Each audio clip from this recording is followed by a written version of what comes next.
1886년 발행된 저서 선악의 저편, 미래철학의 전주곡에서 니체는 광의는 드물지만 집단, 정당, 국가, 시대의 광기는 일반적이라고 말했습니다. 개인이 광기를 발산하는 경우는 흔치 않지만 집단적으로 광기 어린 행동을 보이는 경우는 흔하다는 것입니다. 개인의 행동 양식과 집단의 행동 양식이 반드시 일치하진 않는다는 걸 보여주는 통찰입니다. 집단적 광기를 보여주는 사례는 다양합니다. 다단계 금융사기 피해자 집단이나 사이비 종교 교단 등이 대표적입니다.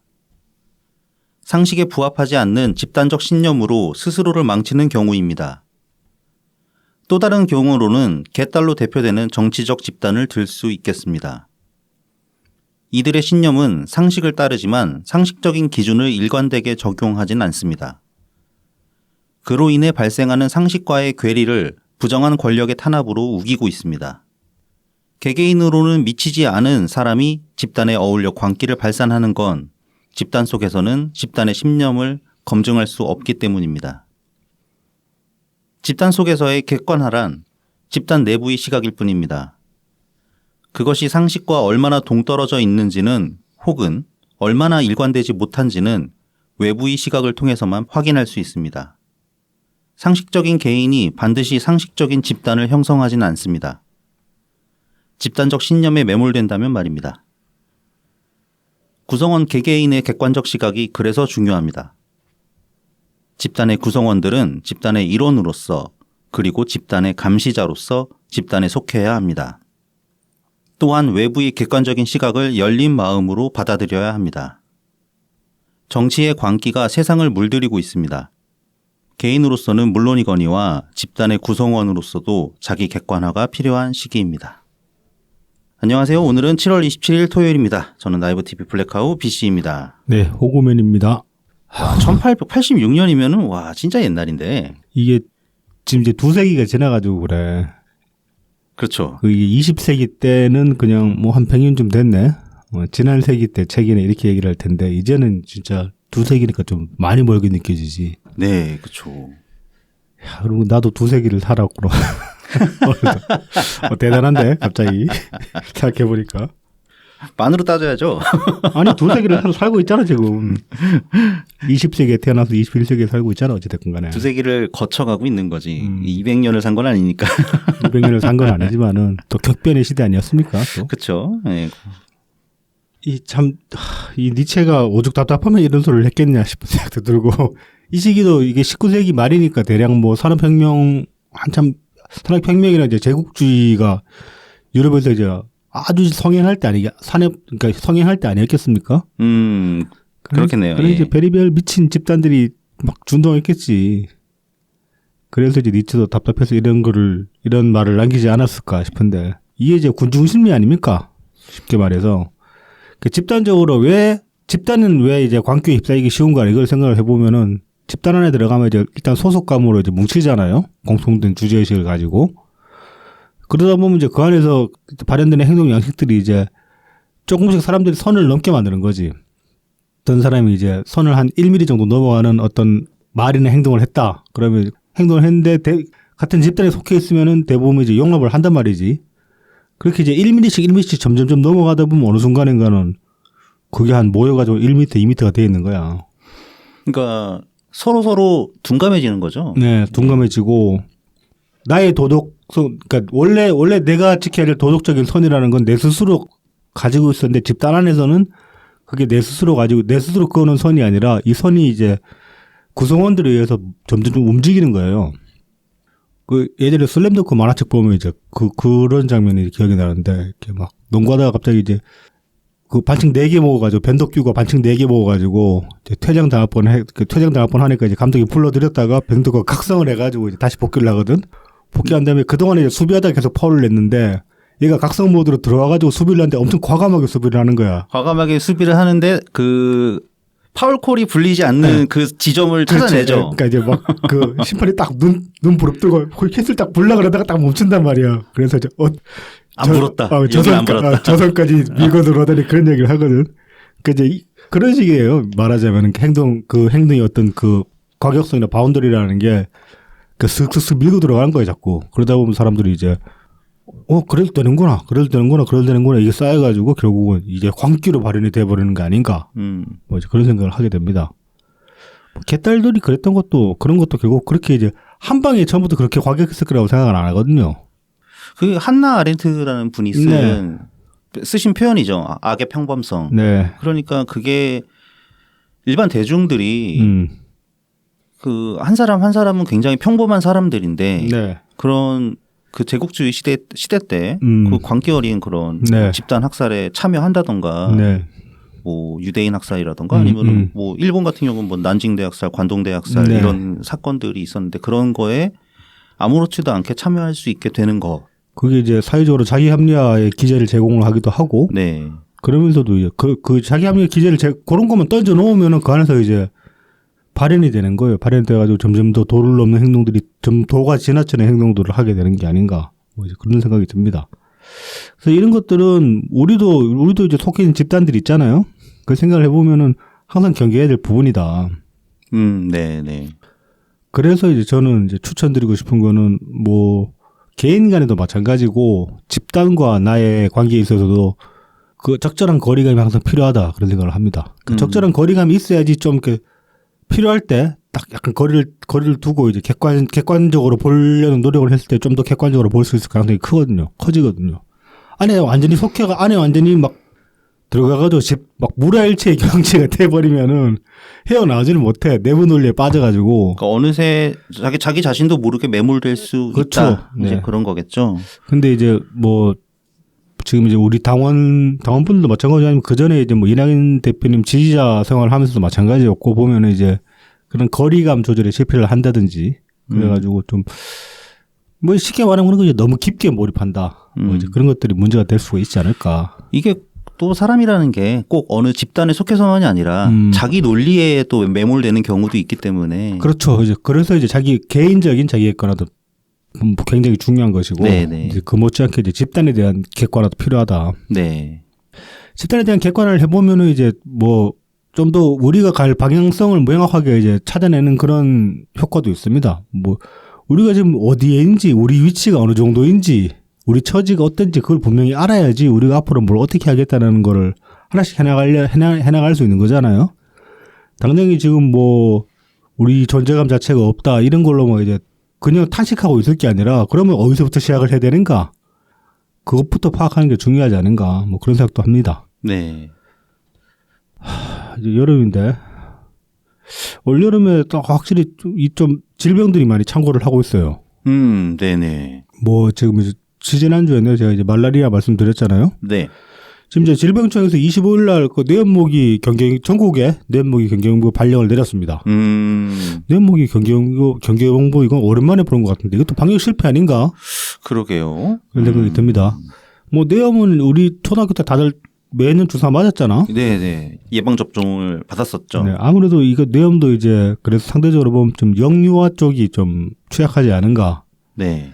특히 그 영아들 같은 경우는 이제 말을 못 하니까 아기들은 말을 못 하니까 아파도 뭐 어디가 아픈지 잘 모르고 그런 경우가 많아가지고 이제 뭐 좀 각별히 이제 살펴보실 필요가 있을 것 같고 근데 뇌염도 일반적으로는 그렇게 지금 우리는 굉장히 예방 접종을 맞아왔잖아요 어릴 때. 네네. 맞아고 그런 것도 있고 그래가지고 우리나라 같은 경우에는 실제 이제 뇌염 발병률이 어느 정도냐면은 모기한테 물렸다고 가정했을 경우에 뇌염 모기한테 물렸다고 가정했을 경우에 250명 중에 1명 정도가 발병한다고 그래요. 그렇게 높은 수치는 아닙니다. 그래서. 네네. 그래서 뇌염모기 주의보 경보가 내려지긴 했으나 공포에 떨고 그럴 건 아니고 다만 이제 좀 영유아를 이제 양육하고 계신 분들은 부모님들은 좀 약간의 더 주의를 요한다. 뭐 이제 그 정도로 말씀을 드릴 수 있을 것 같고 그리고 지금 이제 코로나 환자가 또 이제 증가세로 갑자기 이제 접어들었어요. 이게 네. 그러니까 코로나19 입원 환자 수 기준으로 입원하는 사람들 기준으로 6월 넷째 주에 63명이던 게 7월 첫째 주에는 91명, 그다음에 둘째 주 145명, 그다음에 셋째 주에는 225명으로 늘었죠. 네. 예. 그래서 3주 새에 3.6배 정도 증가했다고 합니다. 네. 그리고 이제 또 그 100일에가 이제 그 발작성 기침을 하는 이제 이것도 이제 역류와 소화를 중심으로 이제 많이 퍼지는 그런 질병인데 왜 이제 이 병 이름이 백일해냐면은 100일 동안 기침한다고 그래요. 이거 걸리면 그래서 백일해라고 하는데 이 같은 경우도 지금 환자가 굉장히 많이 늘었습니다. 6월 넷째 주에 1,604명에 비해 가지고 7월 셋째 주에 신고된 환자가 3,170명이에요. 거의 이제 2배가 늘은 거죠. 네네. 그래서 이것도 좀 각별한 유의를 요한다. 또 비 와가지고 이번에 또 그 알게 모르게 물난리도 많이 났던데. 네, 그렇습니다. 올여름 이래저래 좀 많네요. 이런 좀 안 좋은 것들이.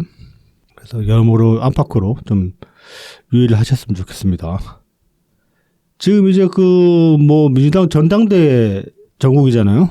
네네. 지금 뭐 조국혁신당도 전당대회를 했고, 네. 그다음에 국민의힘은 막 끝났죠. 네, 막 끝났고 이제 이거 관련해 가지고 얘기를 좀 해봅시다. 네네. 지금 이제 그 한동훈이 이제 그 국힘 대표가 됐잖아요. 네, 그렇습니다. 그때 이제 22일 날 조국당에 이제 김보엽 대변인 이 양반 출마 안 했나? 출마했었나?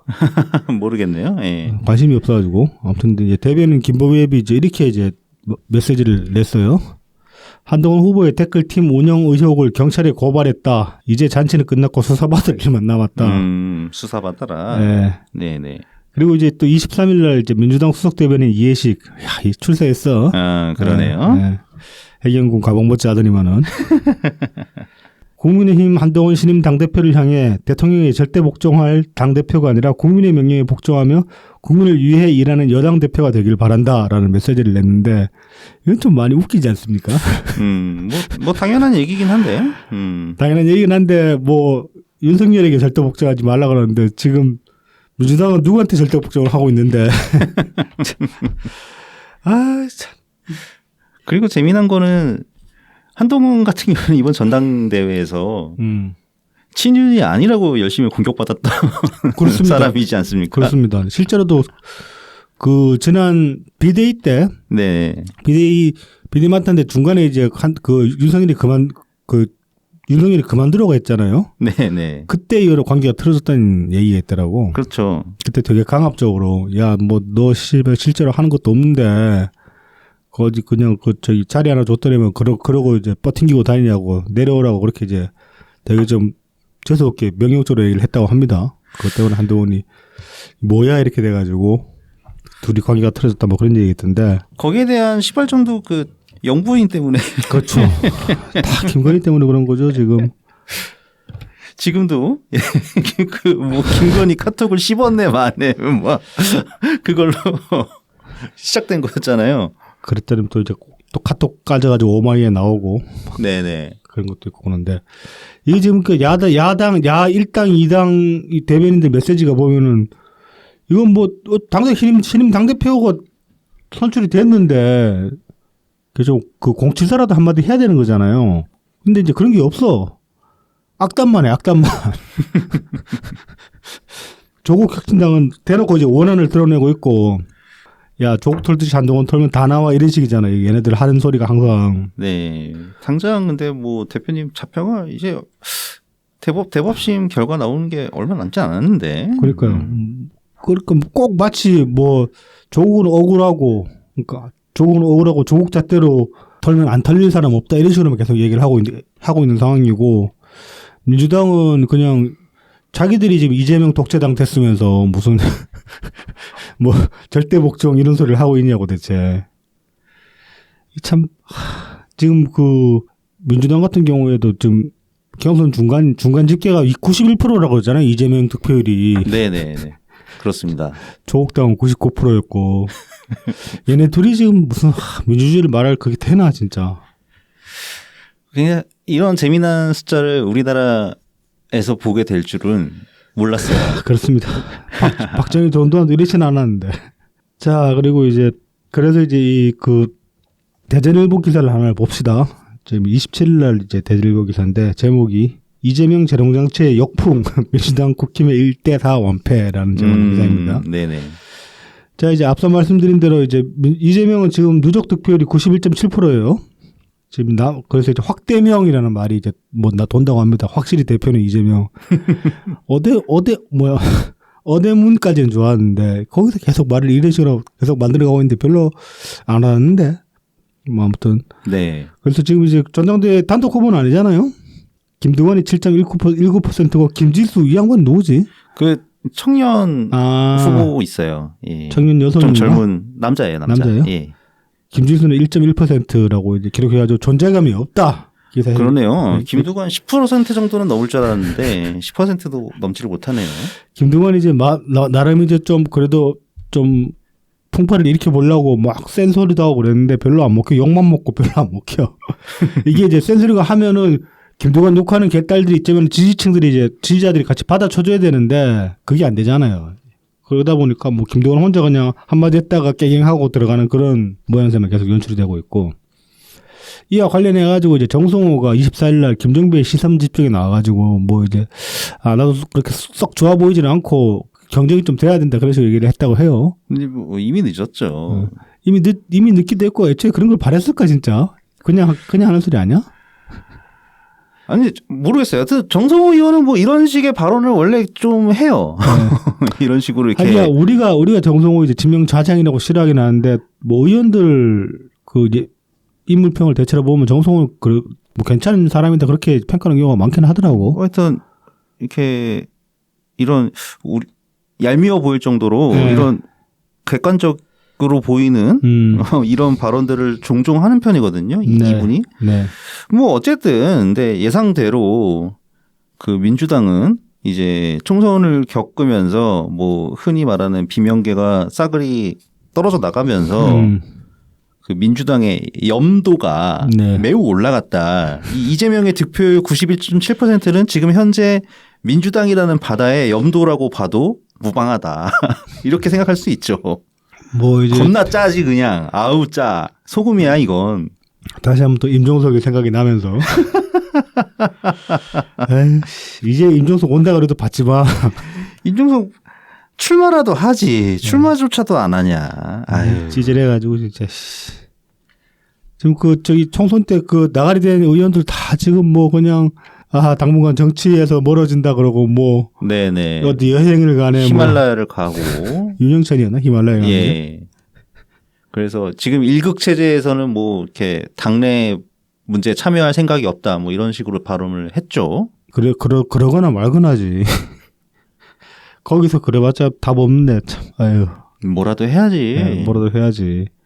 자, 이제 그래서 뭐 지금 일극체제로 이렇게 돼서 뭐 개딸들이 신나는지 모르겠는데 지금 이제 뭐 지표상으로 보면 별로 안 좋아요. 지금 사실.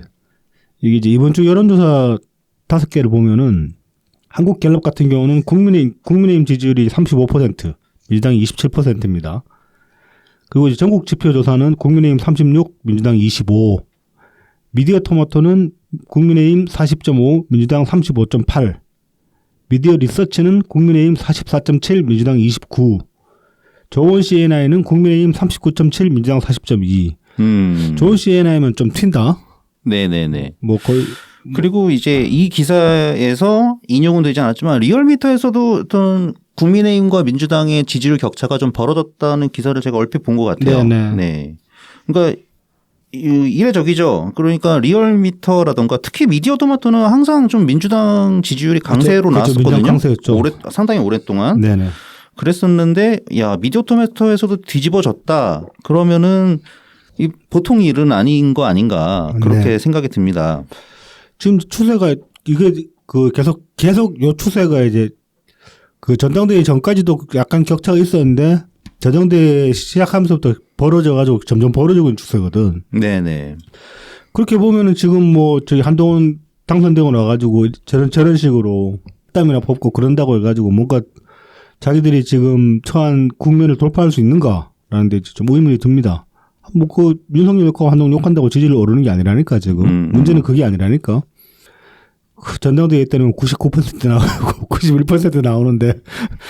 그게 그 민주당 전당대회 시작하기 전에 네. 이재명 대표의 연임에 대해서 여론조사를 하면은 뭐 민주당 지지층에서는 좀 앞서긴 했지만 네. 그 외에 뭐 국민의힘 지지층이라던가 중도 지지층에서는 다들 부정적인 여론이었었거든요. 그렇죠. 뭐 네. 그렇다고 이재명이 당대표를 잘했냐면 그것도 아니잖아 또.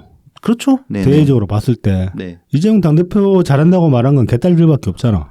그렇죠. 민주당 지지층만 유일했죠. 근데 이제 그 민주당 지지층이라는 것도 지금 보면은 지지층도 이탈을 했거나 아니면 좀 이제 그 냉소적인 스탠스로 돌아선 게 아닌가 싶은 이제 느낌이 드는 게 이겁니다. 지금 이제 민주당 전당대회가 흥행이 안 되고 있어요. 네. 당 내부적으로 보면은. 그렇습니다. 이게 권리당원 투표율이죠. 네네.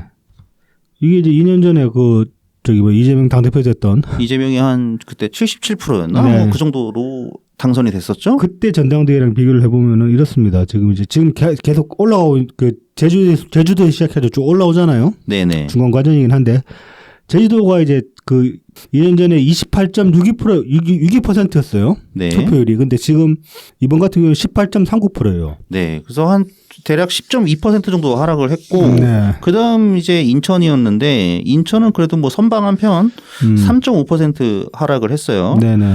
그다음에 강원도 여기 크게 하락했습니다. 14.5% 정도 네네. 하락을 했고 대구 7%, 네. 경북 10% 정도 그 투표율이 하락을 했습니다. 그 전반적으로 좀 흥행이 안 되고 있는 거예요.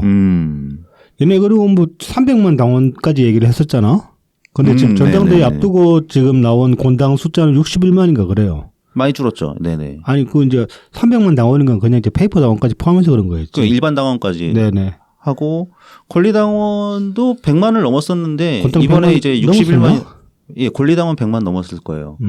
그런데 이제 많이 줄었죠. 그러니까 100만 이하로 뚝 떨어지고 아마 이제 당비를 이제 더 이상 내지 않아서 네. 이제 이번 전당대회 투표 권한을 상실한 사람이 많이 늘었다 네. 이렇게 볼 수 있겠습니다. 그래서 이제 이재명 체제가 계속 길어지면 길어질수록 민주당이 가진 그 이제 당원 파워라는 것도 점점 줄어드는 거 아닌가 뭐 그런 생각도 듭니다. 네, 네. 근데 이제 그럼에도 불구하고 대선되면 또 이제 국힘 찍을 수는 없으니까 그런 사람들 상당수는 민주당을 찍긴 하겠지. 맞습니다. 네. 그래서 이제 그 대안이 필요하다. 어쨌든 참 그러니까 뭔가 새로운 게 없죠. 새로운 기업. 새로운 게 없지. 이재명에서 이재명으로 가는 거니까요. 네. 그렇다고 뭐 이재명이 특단의 대책으로 뭔가 확 바뀐 이재명이 되냐? 뭐 그것도 아니고 지금 지금 이제 상황이. 확 바뀌려고 하고 있긴 해요. 뭐 대표적인 게 그거 아닙니까? 지금 그 뭐야 부자 감세 주장을 하고 있잖아 혼자. 아 근데 그게 뭔가 새로운 것처럼 얘기를 하지만, 그러니까 이재명 앞에 민주당의 대표 이재명 이렇게 보면은 야 민주당인데 이런 거를 찬성을 한다고 이렇게 네. 볼 수는 있지만 이재명은 항상 이랬어요. 대선 때도 대선 때도 이게 뭐 그때 뭐였더라 종부세 얘기는 그때 대선 때도 했었고, 그렇죠. 예, 뭐 그런 식으로 이렇게 선심 쓰듯이 그리고 그게 마치 뭐 대중을 생각하는 것처럼 뭐 이제 이런 거 나는 생각보다 유연하다. 그러니까 그 유연함을 위한 어떤 액세서리 장치 같은 예. 걸 이용을 한다는 그런 생각이 들죠. 그러니까 나는 강성 아니다. 네. 이런 걸 위해서 하는 거라서 이미 그때 한번 보여줬었고 거기에서 연장으로 지금 종부세랑 또 이제 금투세, 금융투자세. 금투세 유예하자고 그렇게 네. 주장을 했는데 지금 민주당 당론이랑 부딪히고 있어요. 그렇죠. 당연히는 그냥 금투세 그냥 원래 예고했던 대로 입법하겠다. 그렇게 이제 얘기를 하고 있는데 이재명은 나와서 딴소리하고 있는 그런 모양새긴 합니다. 이게 자기들끼리 말을 맞춘 건지 어떤 건지는 모르겠어요 지금. 뭐 그럴 수도 있고. 네. 결국 뭐 의회에서 이제 법안이 이제 유예 법안이 통과되냐 안 되냐 뭐 그런 건데 뭐 좀 이렇게 따져볼 필요는 있어요. 금투세가 그러니까 무조건적으로 사실 부자 감세 영역에서 그러니까 종부세에 비하면은 금투세는 이렇게 부자 감세의 영역으로만 볼 거는 아니기는 하거든요. 그런 부분도 있거든요. 그렇긴 하죠. 네.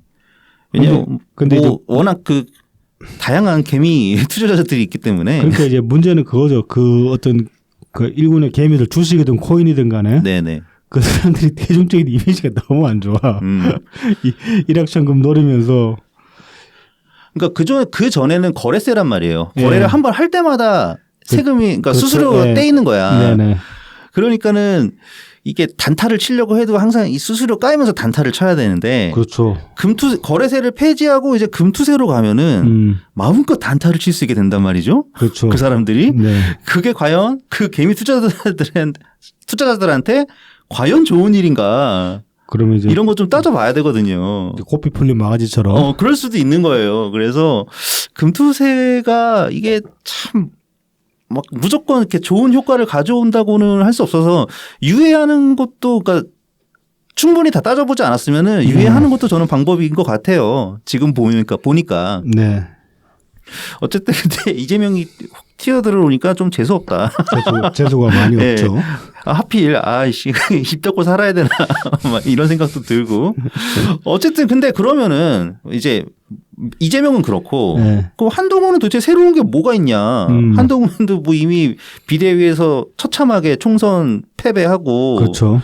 그다음에 당대표 들어오는데 뭐가 새롭냐. 네. 사실 크게 새로울 건 없는데 그동안의 한동훈의 이미지 그러니까 윤석열의 완전 복심 네. 막 이런 이미지에서 이제 보니까 아닌가? 막 이런 게 좀 새로운 부분이 되지 않을까 이런 생각은 듭니다. 뭔가 이제 좀 한동훈은 그 부잣집 도련님 같은 이미지로 많이 어필하는 거 아닌가 뭐 그런 생각이 듭니다. 이렇게 그 어디였는 행사장 갔더니 막 그 팬들이 몰려왔다 뭐 그런 기사도 보고 있는데 네, 팬을 좀 많이 몰고 다니죠. 네, 이제 그런 게 어떤 그런 이미지 효과를 보는 게 아닌가 뭐 그런 생각도 듭니다. 네, 네. 그러니까 아직 총선은 비록 패배했지만 한동훈의 개인적인 인기는 아직 덜 사그러들었다. 뭐 이렇게 볼 수도 있고 그리고 원희룡이랑 나경원 이런 카운터 파트너들이 네. 정말 너무 못했어요. 그러니까 뭐 나경원 도대체 그 정치 수많은 정치 경력을 다 어디다 뭐 나이를 똥꼬박으로 쳐먹는지. 아니 나경원은 그렇다 치고 원희룡도 너무 한심하더라. 아 그러니까 네. 말입니다. 근데 뭐 국힘당 한심하다고 왜 그러고 있지? 원래 한심했는데. 아니 오히려 장관직 하고 있을 때가 오히려 낫지 않았나 싶은데 내려오고 나니까는 아니 원희룡은 커리어 하기가 제주도지사인 것 같아. 그런 것 같아요. 지금 보면은 네, 실력이 별로 없어. 네. 막상 이렇게 광렬한 나왔더니만은 이런 분이 옛날에 그 한나라당 뭐 소장파 뭐 이런 4인방 이런 당당히 일각을 차지하고 있었다는 것도 참 웃깁니다. 지금 생각해 보면. 남경필이 그래서 깔끔하다니까. 그러네. 은퇴한다 그러고 안 들어오니까 얼마나 깔끔해. 탈출하니까 네. 승리자입니다. 네. 네. 자, 이제 이번 주에 그 민주당 이 법사위원장 네, 말도 많고 탈도 많은 양반이 또 이제 한심한 소리를 해가지고 기사까지 떴어요. 23일에 이제 정청래 페이스북에 이런 글이 올라왔습니다. 한국에서 바이든 날리면 난리쳤더니 미국에서 바이든이 진짜 날라갔네라는 이제 글을 올렸어요. 이거 재밌다고 썼을까? 자기 딴엔 재밌다고 썼겠지 이거를. 그러니까 말입니다.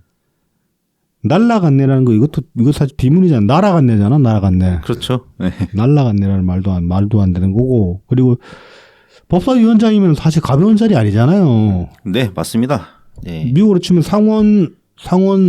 상원위원장은 아니고 상원위원장까지는 상원의장 정도까지도 되죠. 사실 우리나라는 법사위가 이제 상원의원 같은 그렇죠. 역할을 네. 하고 있으니까. 네. 그래 거의 그 지위에 있는 인간이 지금 뭐 미국 대통령 누가 될지 어떻게 알고 지금 이런 소리를 하고 있냐고. 남의 누나 대선 후보 사퇴했다고 그걸 좋아하고 네. 자빠졌습니다. 그리고 지금 뭐 트럼프가 될지 해리스가 될지 모르는데 그래서 이제 이거 가지고 많이 지탄을 받았는데 이건 그래서 게시물 삭제하고 빤스런했죠. 네. 예. 얘들 요즘 게시물 빤스런 종종 한다 삭제하고. 빤스런 할 거 뭐하러 올리냐. 그게 욕 먹기 전에는 욕 먹을 거 모르나? 그러니까. 참. 자, 이제 그런 와중에 이건 좀 이제 좀 비판을 해야겠는데 우리 당에서도 이제 이런 뭐 이 정도까지로 천박한 언행을 한 건 아닌데 네. 이런 뉘앙스 이제 그 SNS 글을 쓰신 분이 있어요. 이근규 책임위원님도 이제 그 헬스 후보 지지하는 풍자만으로 올렸었거든요. 올렸다가 당원들이 또 이제 항의를 한 거야. 왜 이렇게 이제 가볍게 우냐. 미국 대통령 누가 될지 알고. 그래가지고 이제 그 당원들 항의에 의해서 이제 내리시긴 했는데 요건 좀 많이 아쉽습니다. 이런 건 좀 아쉽습니다. 꼭 정치를 이런 식으로 할 필요는 없잖아. 이게 이제 뭐 시중에 뭐 사람들이 그렇게 생각할 수 있어요. 그렇게 이제 뭐 트럼프 별로 안 좋아하고 그래가지고 뭐 이제 뭐 그런 식으로 생각하고 여러 가지 이제 말들도 만들 수 있는데 정치인이 꼭 그걸 굳이 다 담아가지고 뭐 이렇게 할 필요는 없는 거잖아요. 그래서 이거 그리고 이제 여기에 대해서 항의하는 당원들이 어떻게 보면은 정부 광고하기 더 나은 거지. 이 점에 이 사건 이 케이스에 한해서는. 네네네. 그래서 이제 책임위원 자리를 맡고 계신 분이니만큼 좀 더 이제 좀 자리의 무게성도 생각을 하시고 좀 신중하게 행동을 하셨으면 좋겠다. 이거 뭐 좀 나쁘게 말하면 정청래랑 다를 게 없는 거예요. 이런 거 이렇게 행동을 하시는 거는. 풍자 만화가 무슨 만화였지? 전 보지를 못해서. 네. 나 보고 그냥 슬쩍 지나가가지고 뭐 네네. 근데 아무튼 뭐 좀 트럼프 희화한 그런 내용이었는데. 네. 굳이 이제 뭐 그런 것까지 올릴 필요가 있을까? 뭐 그런 생각을 합니다. 뭐 말 나온 김에 조금만 얘기해 볼까요? 네. 이게 어떻게 보면은 참 여러 가지 시사점이 비교거리가 되죠. 네. 바이든 대통령이 이제 대선 레이스에서 하차한 게 이게 워낙 잘 안 되니까 이미지가 개선이 안 되고 또 토론회나 뭐 기타 공식적인 석상에서 한계를 많이 드러냈죠. 예. 말실수들. 그게 회복이 안 되니까는 이제 고심을 하다가 네. 이제 많은 미국 민주당 지지 셀럽들도 네, 그냥 네. 하차를 권했고 그다음에 내부 인사들도 상당수가 이제 하차해라 이런 입장을 표명을 알게 모르게 했었다고 하죠. 네. 네. 그래서 이제 결국은 내려갔습니다. 네. 이게 참 우리나라에 적용을 한다면은 이런 게 미국에서도 드문 일이라고 하더라고요. 예전에 잘 없죠 이거. 딕슨 대통령이 이제 그 다음에 또 출마하려고 하다가 이런 식으로 내려갔다고. 그러니까 미국 민주당에서 이게 두 번째 일어난 일이라고 하던가. 네. 그러니까 워낙 드문 일이긴 합니다. 네네. 그래도 이제 최근 우리나라 분위기에서는 거의 불가능할 것 같은 일인데 이게 미국에서는 워낙 이 지지율에서 가능성이 사라지니까 이게 네. 됐네요. 그래서 이제 해리스가 지금 이제 뭐 공식적으로 후보가 결정된 건 아니에요. 네네 그렇죠. 일단 이제 그러니까는 경선 후보가 된 거죠. 그렇죠. 이제 바이든이 물러나면서 지지 선언을 했고, 네. 아마도 될 것이다라고 이제 뭐 거의 유력하다고 보긴 하는데 아직 공식 후보는 아니지만은 지금 이제 그래서 트럼프랑 지지율 격차를 많이 좁혔다고 해요. 네네. 오차범위 4까지 간 데도 있다는 것 같은데 네. 조사 따라가지고는 뭐 그렇다고 하는데 우리도 하기 이런 거 좀 있었으면 좋겠지만 우리는 이런 거 없겠지. 네. 근데 우리나라는 특히나 민주당 지지자들은 네. 그놈의 노무현 대통령 때 있었던 후단협 네. 이게 있어가지고 네. 이거를 매우 싫어합니다. 매우 싫어하죠. 예, 네. 결정된 후보 자체를 이렇게 아니면 가장 유력한 후보 자체를 끌어내리는 거를 병적으로 싫어하죠. 네. 네. 그러니까 이게 딱 무조건 선이 있는 게 아니야. 보면. 예. 선이고 악이고 이런 건 아니에요. 그렇습니다. 어쨌든 바이든 대통령이 완주를 했으면은 뭐 트럼프가 어떻게 막 유죄를 막 받아가지고 형을 살지 않는 이상은 무난한 패배가 거의 예정돼 있다고 할 정도로 뭔가 격차가 잘 줄어들지 않는 그런 추세였잖아요. 네네. 그러니까 이럴 때는 이제 민주당 내부에 그렇다고 그러니까 민주당 내부에서 바이든 대통령을 대신할 수 있는 뭔가 대항마가 이렇게 딱히 있는 것도 아니었고 그러니까 진퇴양난이었는데 어떻게 보면은 굉장히 좀 늦긴 했지만 뭐 바이든이 결단을 내린 거죠. 그렇습니다. 네. 이게 이제 구도상으로 보면 좀 웃기는 게 지금 뭐 지난 대선 같은 경우에도 그렇고 지금 이 추세대로 하면 다음 대선도 마찬가지겠지만은 우리나라 민주당이랑 이제 국힘이랑 후보 몇 면을 보면은 국힘은 이제 검사 출신이잖아요. 네네. 검사 출신이고 좀 아마도 다음에 한동훈이 될 가능성이 크잖아. 지금 현재까지 봐서는. 네네. 한동훈도 검사 출신이잖아. 근데 이재명은 범죄자란 말이야. 피의자. 네. 정권도 4개나 있으니까. 네네. 범죄자라 치고. 네네. 아무튼. 근데 미국은 반대란 말이지. 미국은 공화당 후보가 지금 이제 그 재판받는 후보고, 미국 민주당 후보는 또 이 양반 해리슨도 또 검사 출신이잖아요. 네. 마침 또. 네. 그래서 이제 구도가 되게 재밌다. 그런 점에서 봐도. 네. 캘리포니아 법무장관이면서 동시에 검찰총장이었다고 하죠. 그게 미국은 뭐 그렇게 된다고 해요. 그러니까 직제가 그래서 이렇게 검찰총장이라고도 할 수도 있고 뭐 캘리포니아 법무부 장관 출신이라고도 할 수도 있고 그거 뒤에 이제 상원의원하고 네. 뭐 이러면서 이게 부통령까지 역임을 했는데 왠지 느낌은 그냥 느낌적 느낌은 미국 버전 추미애가 아닌가 그런 생각이 좀 무서운데 갑자기. 왜 이렇게 무서운 말씀하십니까? 남의 나라지만. 그런 분이 설마 또 있으려고요? 모릅니다. 세상은 넓어가지고. 뭐 그렇긴 합니다. 네. 이재명 같은 놈은 제법 있거든 찾아보면. 네네. 네 이렇게 단신 알아봤고요. 네. 이제 저희를 도와주시는 고마운 분들 소개해드리고 본 내용으로 들어가겠습니다. 후원을 통해서 엑스친 S님, 웰컴퓨터님 후원해 주셨습니다. 네, 감사합니다. 감사합니다. 그리고 다음은 제공입니다.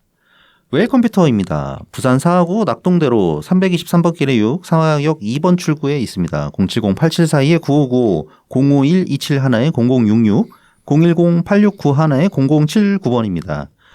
트위터에서 웰컴퓨터, 인스타그램, 페이스북, 네이버 블로그에서 웰컴퓨터, @AIRSEE 숫자 12, 웰컴퓨터 0079를 검색해 주시면 됩니다.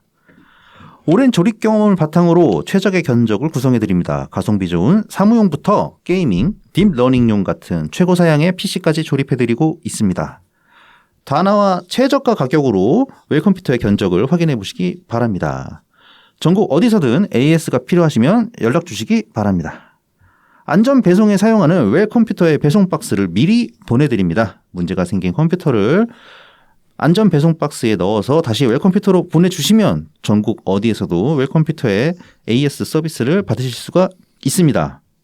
유튜브 채널 웰컴퓨터를 통해서 연락을 주시면 사은품도 별도로 챙겨드리니까 꼭 말씀해 주시기 바랍니다. 그 웰컴퓨터 광고 문구 보면 딥러닝용도 이제 뭐 조립 가능하다 이렇게 나와 있잖아요. 네네. 이번 주에 블로그 보니까 워크스테이션 구매해 가신 이제 그게 나왔던데. 오. 1,500만 원 상당이라고 합니다. 우와. 프로그램 이제 까는 것까지 포함해 가지고. 네네네네. 그래도 멋있더라고. 와 멋있다. 와 그런 거를 조립하셨다고. 와. 요즘 그 가정용은 대부분 미들타워잖아요. 네네. 게이밍용 빡세게 만들면 이제 그 큰 것도 쓰긴 하는데 케이스 큰 거 쓰긴 하는데 이건 좀 다르더라고 확실히 워크스테이션. 와 1,500이면은 게이밍용 한 10대 그 10대에서 한 8대 분량의 가격인데. 요즘 이제 판매 가격으로. 요즘 VGA 카드가 많이 비싸져 가지고 그래서 제대로 게이밍용 맞춘다 그러면 한 250, 300까지 나와요. 근데 최근 이렇게 웰컴퓨터 저도 좀 유심히 보고 있거든요. 네. 웰컴퓨터에서 이제 게이밍용으로 조립해 가시는 분들 대체로 150만 원에서 한 200만 원 사이 정도 견적으로. 뭐 롤이나 디아블로 정도 하는 정도면 그 정도면 되겠죠. 자, 그래서 이제 웰컴퓨터가 그 지난주까지 7월 이제 이벤트를 했잖아요. 네네. 그러다가 이제 7월 23일로 7월 이벤트는 종료를 하고 네. 이제 다음 이벤트로 바로 넘어갔어요. 여름방학 이벤트입니다. 그 타이틀이 기다렸다 여름방학인데 네네. 이건 이제 여름방학 내에 새 PC 80만 원 상당 본체를 이상을 구매를 하시면은 선착순 20분 한정해가지고 앱코 디아블로 2 게이밍 헤드셋 검은색입니다. 네. 그리고 이제 K660 앱코 기계식 키보드 이것도 검은색입니다. 검은색. 그리고 이제 A1 D패드 DP842 가죽 마우스 장패드 이거는 이제 브라운이나 베이지색. 네. 이 세 가지를 증정을 해드린다고 합니다. 이 학생들 열심히 공부해야 되는데 게임 시키려고. 여름방학인데 게임 좀 해야지. 하긴 요새 여름방학이 짧아가지고. 네. 예. 요즘 뭐 얼마나 돼요? 한 달도 안 되나? 그게 이제 그 학교마다 이제 조금씩 차이가 있다고 하는데 네. 뭐 대체로 여름방학이 짧게 뭐 한 2주 정도 하고 겨울을 길게 하나? 예, 겨울을 상대적으로 조금 더 길게 이런 거 같더라고요. 요새 날 더워가지고 여름방학 좀 길게 줘야 될 것 같은데. 자, 그래서 여름방학 내내라고 하니까 여름방학인데 짧다 이거지. 대학교 기준으로 하면 길잖아. 대학교는 길죠. 예. 9월달까지 가잖아. 아무튼 이제 20분 한정이니까 선착순이니까 PC 구매하실 의향이 있으신 분들은 네. 이 기회를 놓치지 마시길 바랍니다. 학생 여러분들 서두르십시오. 우리 방송 듣는 학생 한 명도 없을걸? 그렇죠. 우리는 최소 30대 이상부터 네, 시작이 되기 때문에 네. 별로 이제 학생들한테 어필이 돼야 되는데 학생들한테 어필 될 일이 없어서 학부모님들께서 좋아하실 만한 이벤트인지는 잘 모르겠습니다. 막 디아블로 게이밍 헤드셋 이런 거 주는데 헤드셋을 부모님이 챙기시는 거 아니야? 아, 근데 요즘 게이밍 헤드셋 좋아요. 이게 네. 저도 이제 그 저번에 비씨님이 경품 다 가신 거 제가 쓰고 있잖아요. 헤드셋. 네네네. 이거 웬만한 그 음악 감상용 헤드폰 수준이더라고. 노래 듣다 보니까. 그렇군요. 그래서 게이밍 헤드셋이 잘 나온다. 뭐 저 FPS 게임 같은 거 하면은 요즘 이제 굉장히 사운드 효과를 잘 내가지고 네네. 총 쏘는 방향 그 소리 듣고 총 쏘는 방향 머리 돌려가지고 사람 찾고 그러거든 게임 안에서. 네네네네. 그 정도로 구현이 잘 돼 있다 보니까 이게 헤드셋도 많이 신경을 쓰는가 보더라고. 생존의 필수. 예, 총 쏘는 게임의 필수 생존 아이템 네. 헤드셋을 꼭 받으실 수 있길 바라겠습니다. 그렇습니다. 자, 다음은 달품은 농장입니다. 트위터 달품은 농장 골뱅이 DALPUMEUN, 인스타그램 달품은 농장 _ 농사짓는 문파 골뱅이 DALPUN 숫자 1입니다. 진한 풍미와 영양이 살아있는 청란, 청개육부터 친환경 우렁이쌀, 그리고 고춧가루, 참기름, 들기름, 서리태콩, 찰, 옥수수까지 달품은 농장에서 건강한 우리 농산물로 건강한 밥상을 준비하시기 바랍니다. 자, 마지막으로 라만까까입니다. 네이버 스마트 스토어에서 라만까까를 검색해 주세요. 머랭쿠키, 오란땅, 마들렌, 콩물쿠키, 구운 찰떡, 호두강정, 에그타르트를 판매하고 있고 지금 휘낭시에 네. 그다음에 브라우니 판매를 하고 있습니다. 소금빵도 이제 곧 출시될 것 같습니다. 주변에 원성이 자자하다고 합니다. 안 만들고 뭐 하냐고 막 욕하고 난리 나가지고. 휘낭시에 맛있던데. 뭐 휘낭시에 맛있지만은 물론 맛있지만은 이제 그 막강한 신제품이 이제 곧 등장할 것 같다. 소금빵이 조금 더 대중적이긴 할 것 같습니다. 뭐 그건 인정합니다. 이번 추석 때 가지고 소금빵으로 선물 세트 만들어서 파시지. 자, 이제 본 내용으로 들어가 봅시다. 네네. 우리가 외신 가지고 다뤄본 게 뭐 없진 않은데. 네. 오랜만에 뭐 자주 있진 않죠. 네. 왜냐하면 해석에 번거로운 것 같은 시간과 공이 들어가기 때문에. 하지만 요즘은 이제 번역기가 매우 잘 되기 때문에. 네네네. 번역기의 도움을 받기는 합니다만. 네. 자, 그래서 이번 주에는 그 외신을 하나 가져왔습니다. 비즈니스 인사이더에 올라왔는데요. 사실 다른 매체에서도 뭐 워싱턴 포스트라던가 뭐 네. 이렇게 많은 곳에서도 올라왔는데 네. 요즘 이쪽이 기사를 잘 안 보여줘요. 아, 유료지다. 예, 1년 네. 구독하라고 자꾸. 그렇죠. 뉴욕타임스도 그렇고 뭐. 그 패러그래프 하나 정도만 이렇게 살짝 보여주고. 맛만 보여주고. 짜증나게 달러 결제를 해봐라. 아우 짜증납니다. 근데 다행히 뭐 비즈니스 인사이더는 현재는 무료로 볼 수 있어서. 네. 네. 이제 샘 알트먼의 기본소득 실험 관련한 기사인데 이제 요거를 하나 보겠습니다. 이 비즈니스 인사이더라는 이 매체가 어떤 매체인지 이제 간략하게 이야기를 해보자면은 여기는 원래 증권가 찌라시였어요. 아 그랬습니까? 네, 찌라시 만드는 회사였는데 2008년 이제 금융위기 때 네네. 금융위기 때 온갖 찌라시발 소문들이 많잖아요. 네. 그걸로 돈을 엄청 번 거예요, 얘네들이. 아, 네. 그래가지고 2009년 때 이제 법인화가 돼가지고 그 이후로는 이제 이 언론사로 이제 변신을 했는데 그래서 지금 그 미국 인터넷 그 경제 전문 뉴스 매체인데 여기가 그쪽 카테고리 한 2, 3위 정도 해요. 엄청 출세했네요. 그래서 원래 찌라시 회사였다고 하지만은 뭐 공신력이 없다 그렇게 볼 수는 없고 지금 꽤 많이 성장을 했다. 네네. 그렇죠. 뭐 샘 알트먼은 또 누구냐면은 여기는 이제 인공지능 개발사 오픈 AI의 CEO 중 한 명이거든요. 여기가 지금 시가총액이 100조가 넘어가요. 하나로. 네네. 대단하죠. 대단하네요. 네. 그래서 이 CEO 중에 한 명이 이제 샘 알트먼인데 이 사람이 이제 기본소득에 관한 어떤 제가 평가하기에는 환상인데 이 사람 네네. 나름의 기본소득에 대한 비전이 있었던 사람이야. 마치 근데 좀 책임감 있는 CEO 같지 않아요? 맞습니다. 내가 인공지능을 개발함으로써 맞습니다. 뭐 예. 일자리를 빼앗기는 사람들도 있으니까 기본소득을 이렇게 좀 줄 수 있는 방법을 내가 찾아봐야겠다. 그래서 심지어 자기 돈까지 들였잖아요. 그러니까 이제 애초에 이 실험을 시작하게 된 취지가 그렇습니다.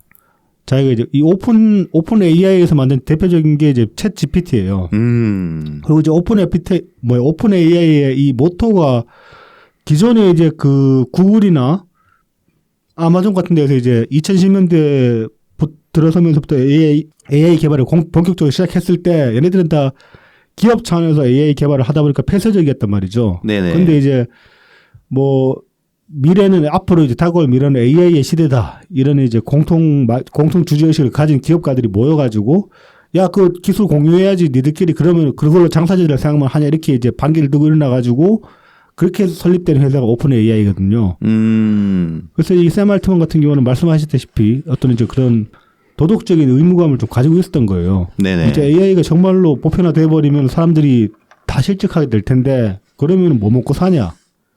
기본소득이라도 해야 된다. 그런 어떤 이제 도덕적 책임감에 의해서 이제 이 실험을 시작했다고 뭐 그렇게 얘기를 하고 있습니다. 그래서 자기 돈 1,400만 달러를 태우고 네네. 그리고 이제 총 연구비 600만 달러를 이제 모금을 했어요. 6천만 달러. 6천만 달러를 모금을 하면서 네. 1,400만 달러를 자기 돈을 태운 거야. 대단하다. 네, 진짜. 부자니까 가능하지. 그러니까 아니 부자라도 이때 돈 이렇게 쓰는 사람 많지 않죠. 뭐 빌 게이츠 같은 경우도 뭐 이쪽은 아니지만은 원전 쪽에 계속 원전 개발 쪽에 자기 돈 계속 그렇죠, 그렇잖아. 그렇죠. 네네. 물론 이제 그걸로 장사질 하려고 그러는지는 모르겠는데, 근데 차세대 원전 개발이라 가지고 그건 단순히 장사질로 볼 수만 없는 부분이 있거든. 네. 그래서 이제 이 실험 내용은 어떤 거냐면은 이제 이 실험군으로 이제 등록된 사람은 매월 $1,000씩 3년간 제공받아요. 근데 이제 뭐 $1,000씩 받는데 받으면서 뭐 기존 사회복지가 끊어지고 그런 건 아니고 기존 복지 시스템 그대로 복지 서비스는 그대로 유지되면서 이제 월 $1,000를 지급받는 방식인데 사람들을 이제 어떻게 모집을 했냐면은 2019년에 도시, 교외, 농촌 지역에 거주하는 텍사스와 일리노이 주민 3,000명을 대상으로 이제 실험을 실시를 했는데 어떤 방식이었냐면은 3,000명 중에 1,000명만 $1,000를 주고 나머지 2,000명은 대조군으로 올 $50만 줬어요. 아무것도 안 줄 줄 알았더니 왜 $50는 왜 줬지? 모르겠어요. 아, 참여를 하는 어떤 보상 개념인가? 뭐 그럴 수도 있죠. 그러면서 이제 이 사람들이 평균 소득이 $28,000 정도예요. 28,000달러면 우리나라 기준으로 하면 못 사는 거 아닌데? 1인당 평균 소득이 28,000이면은. 미국이 우리보다 물가가 비싸지는 않을 것 같은데, 지금 봐서는. 지금은, 텍사스나 일리노이 또 지역 차이가 있을 테니까 어떨지 모르겠네요. 여기가 물가가 어떨지. 지금 텍사스 같은 경우는 엄청 떴잖아. 몇 년 사이에. 뭐 엄청 산업 시설이 많이 들어오고 있죠. 네. 네. 아무튼 이제 이렇게 해서 이제 3년간 실험을 했는데, 이제 뭐 일단 결론부터 말씀드리면은 이제 $1,000를 받은 사람들 중에서 이제 이 연구자들이 이제 평가를 한 걸로는 뭐 건강 관리에 관해서 접근성 향상이나 신체적, 정신적 건강 개선에 대한 직접적인 증거를 찾지 못했다. 그러니까 이제 $1,000씩 줘봤는데 뭐 사람들이 뭐 좀 더 건강해졌다거나 좀 정신적으로 좀 안정적으로 됐다. 뭐 그런 식의 그런 증거들을 찾지는 못했다. 이렇게 얘기를 합니다. 그래서 뭐 종합하면 거의 별로 많이 행복했는지는 잘 모르겠다. 뭐 그렇게 봐야 될까? 네. 그러니까 원래 그럴 거라고 이제 예상을 하고서 네. 이거를 확인을 한 건데 네. 크게 이렇게 막 개선된 것을 찾지는 못했다. 이런 건 얘기입니다. 네. 그래서 이제 첫 해 동안에는 그 스트레스, 정신적 고통, 식량 불안이 상당히 감소하는 것을 보지만 2년차, 3년차에는 이런 효과가 점점 사라져갔다. 이거는 근데 당연한 거 난 굉장히 당연하게 느껴지거든. 네, 맞아요. 그래서 전반적으로 좀 웃겨. 그래서 느낌. 근데 이런 거는 그래도 이렇게 당연한 거를 이렇게 실감하는 거는 뭐 의미가 있다 생각해요. 왜냐하면 그렇죠. 네. 핀란드 기본소득 실험 같은 경우에서는 그래도 이렇게 사람들이 좀 스트레스나 우울증 이런 게 감소했다 이런 데이터가 있었으니까. 네. 근데 이제 여기 같은 경우는 좀 더 자세하게 1년 차 때는 확실히 의미 있는 감소를 보였는데 2년 차, 3년 차에서는 그 효과가 사라졌다. 네. 줄어들었다. 이렇게 얘기를 하니까 네. 어떤 당연한 게 확인된 거죠. 당연할 것 같은 게. 그래서 결론적으로는 한 달에 $1,000는 그 정도밖에 할 수 없더라. 그렇죠. 그럴 수 있죠. 그리고 이제 현금만으로는 만성 건강 문제나 육아 부족, 높은 주택 비용과 같은 문제를 해결할 수 없습니다. 그렇죠. 모자라는 게 느껴지죠. $1,000가. 지금 그래서 이제 뭐 여기서 보면은 만성 건강 문제나 육아 부족, 높은 주택 비용 같은 거, 특히 이제 만성 건강 문제는 좀 제쳐로 더라도 육아 부족이나 높은 주택 비용 같은 거는 결국 그 출생률이랑 직결되는 문제잖아요. 이것들이. 네네. 저희가 이제 몇 주 전에 인구 소멸에 대해서 이제 방송을 다룬 적이 있는데 최근에 보면은 그와 관련해 가지고 국내에서 이제 이건 뭐 고무적으로 저는 이제 이 기사를 고무적으로 봐야 될지 아니면 이제 시청 측이 어떤 홍보 차원에서 나온 기사인지는 모르겠지만은 좀 이례적인 기사가 하나 나오긴 했어요. 네, 이게 매일경제에서 어저께 보도가 7월 26일 보도가 됐는데요. 네네. 제목이 되게 어그로를 확 끕니다. 그러니까 네. 출생 증가율 전국 1등. 네. 어메이징 대구. 어메이징. 네, 그래서 대구가 트리플 반등을 했다고 하는데 네네. 30에서 34세 인구가 1.0% 증가했고 그다음에 출생아가 2% 증가를 했고 네네. 그다음에 혼인 건수가 19.6% 증가를 했다. 혼인 건수 왜 이렇게 많이 늘었어? 네. 이렇다고 합니다. 네. 이게 그러니까 전국 평균 대비 굉장히 높은 수치라고 해요. 거의 출생아 증가율 같은 경우는 2배. 네. 예. 그러니까 뭐 감소하는 곳도 있고 막 그 별로 안 늘어나는 곳이 태반인데 출생아 수가 2%가 늘어났다. 그렇죠. 예. 물론 그래도 아직 많이 부족하지만 그렇죠. 뭔가 이제 반등한 것 같은 느낌을 네. 주죠.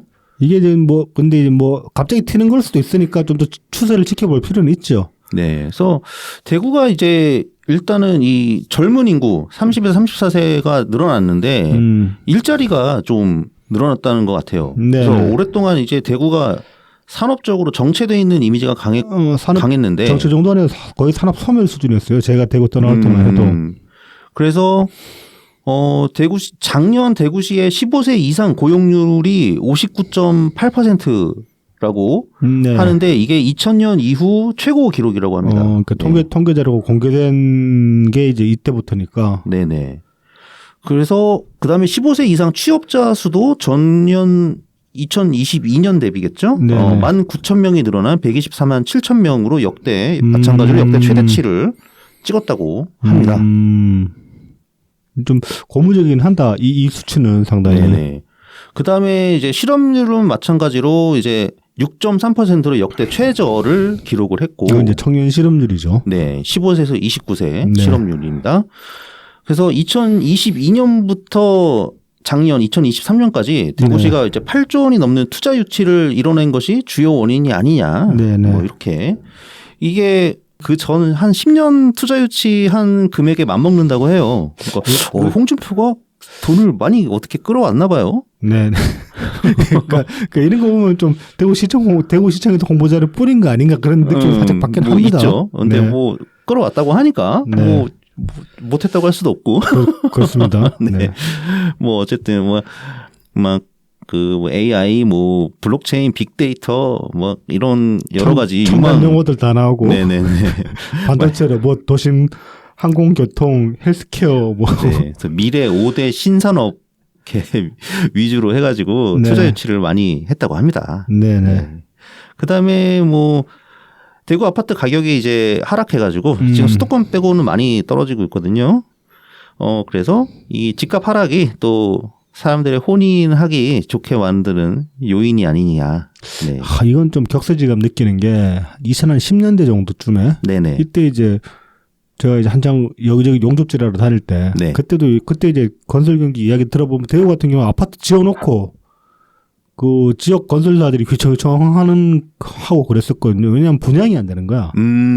아파트 이제 굉장히 잘 지어놨는데 네네. 돈이라도 잘 지어놨는데 분양 안 되고 그래서 뭐 회사가 넘어가네 만에 그런 얘기를 들었었는데 어느덧 한 10년 지났다면은 집값이 싸가지고 오히려 사람들이 몰리기 시작했다. 뭐 이런 얘기가 나오니까. 네네. 근데 사실 대구 정도만 돼도 그 집값이 어느 좀 만만하게 받쳐주면은 사람들 몰릴만 한 게 인프라는 잘 돼 있으니까 거기다 대도시라 가지고. 네.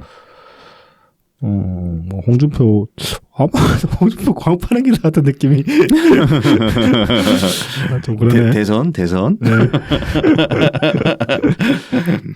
그다음에 뭐 이제 대구시의 출산 지원 정책 네. 뭐 이런 거 이제 결혼식 비용 지원이라던가 그다음에 7년 이내에 신혼부부한테 전세 대출 이자 상환액 지원 뭐 네. 그다음에 난임 시술비 지원 뭐 이런 것들을 네. 하고 있다고 합니다.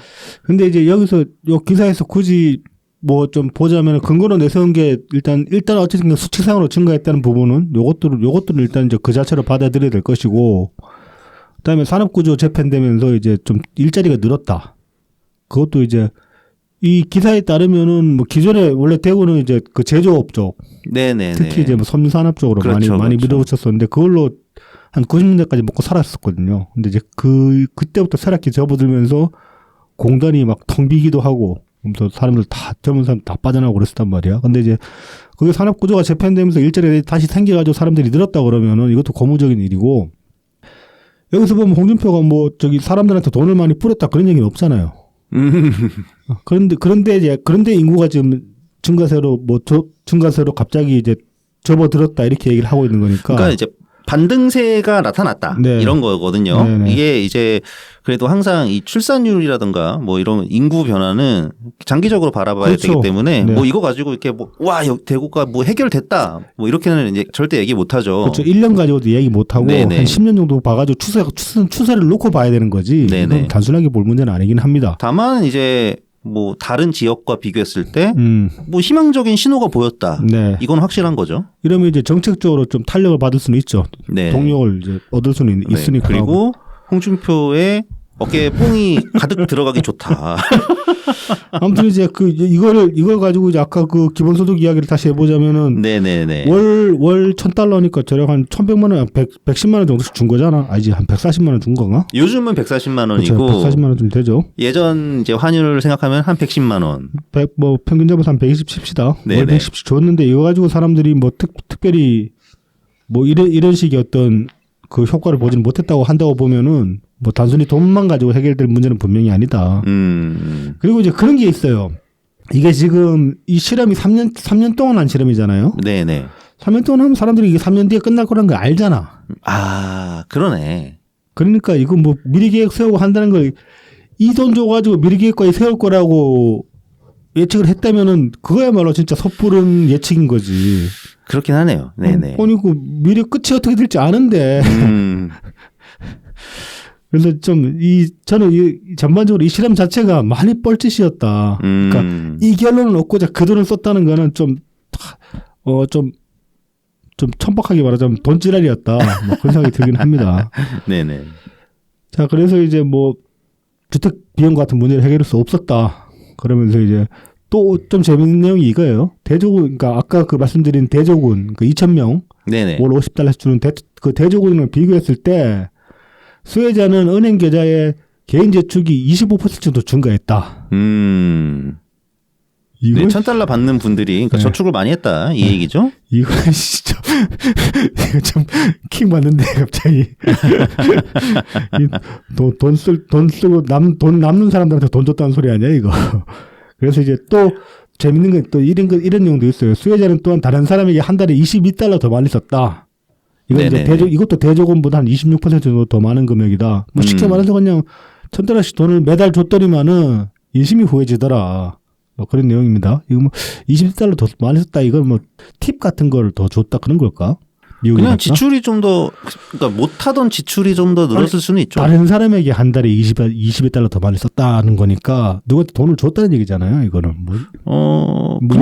그냥 뭐지 물건을 사도 다른 사람에게 이렇게 지출하는 거 아닌가? 아니지. 그럼 물건에 지출하는 거죠.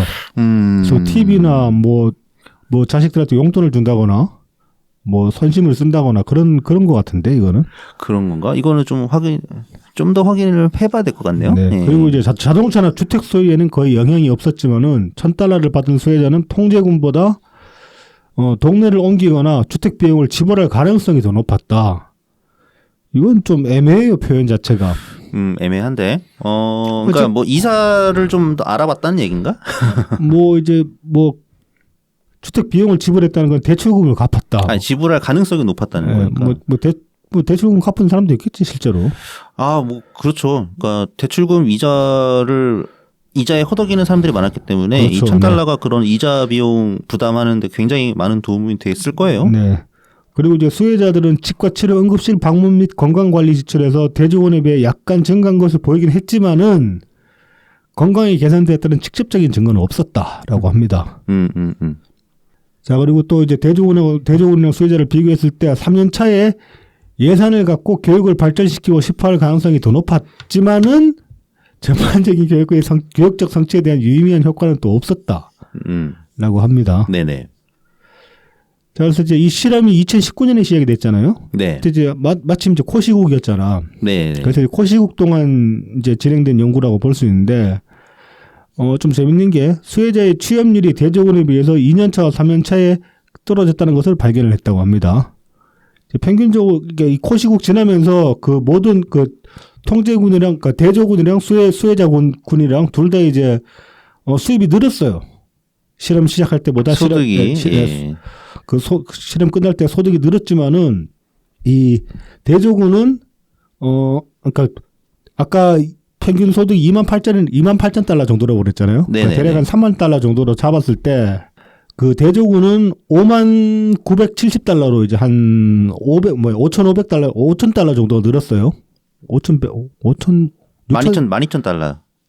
28,000, 3만에서 그러니까 2만 달러 정도 가까이 늘었고 2만 달러 정도 늘었고 그다음에 1,000달러씩 받은 1,000명은 평균적으로 500달러 정도 늘었죠. 15,000달러 정도. 아, 참. 15,000달러. 왜 이러? 네. 3만에서 45,000으로 15,000달러 정도 그러니까 소득이 늘었다고 합니다. 그러니까 5,000달러 정도를 그 돈을 50달러씩 받은 사람들이 더 버는 거죠. 네, 네. 근데 이제 이걸 어떻게 해석을 해야 되느냐 이제 그런 문제가 있는데 이걸 좀 실험의 취지에 껴맞춰가지고 해석한 감이 있어요. 여기서는 이제 이렇게 해석을 하고 있습니다.